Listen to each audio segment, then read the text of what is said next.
Hello guys, ఈరోజు recipe వచ్చేసి చేపల పులుసు ఎలా చేసుకోవాలో చూపిస్తాను, చూసేయండి. ఫస్ట్ అయితే మనం కట్ చేసుకున్న 2 మీడియం సైజ్ ఆనియన్స్ని ఆయిల్లో వేసి గోల్డెన్ బ్రౌన్ కలర్ వచ్చేంత వరకు అయితే వేయించుకొని పక్కన పెట్టేసుకోవాలి. అది చల్లారాక దీన్ని అయితే ఫైన్ పేస్ట్ చేసుకోవాలి. ఇప్పుడు మనం తీసుకున్న ఫిష్ని మంచిగా వాష్ చేసుకొని ఇందులోకి అల్లం వెల్లుల్లి పేస్ట్, అలాగే మనం మిక్సీ చేసిన ఆనియన్ పేస్ట్ అయితే వేసుకోవాలి. ఇప్పుడు ఇందులోకి కొంచెం సాల్ట్, అలాగే కొంచెం పసుపు వేసుకొని ఈ మసాలా అంతా మంచిగా ఫిష్కి పట్టేంత వరకు అయితే కలుపుకొని పక్కనైతే పెట్టేసుకోవాలి.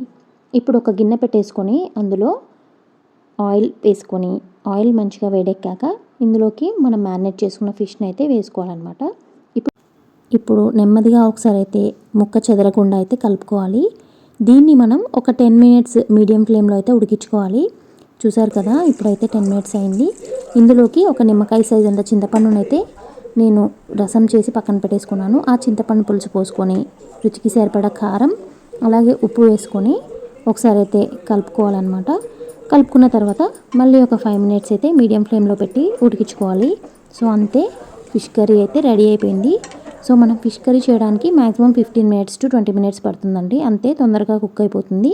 ఇప్పుడు ఇందులోకి లాస్ట్లో ధనియాల పొడి వేసుకొని ఇంకా కొత్తిమీర వేసేసుకొని స్టవ్ ఆఫ్ చేసుకోవడమే. అంతే, ఎంతో టేస్టీగా ఉండే చేపల పులుసు అయితే రెడీ అయిపోయింది. ఈ హెల్దీ చేపల పులుసుని మీరు కూడా ఒకసారి ట్రై చేయండి. ఎలా ఉందో కమెంట్ చేయండి. వీడియో నచ్చితే లైక్ చేయండి. Bye bye.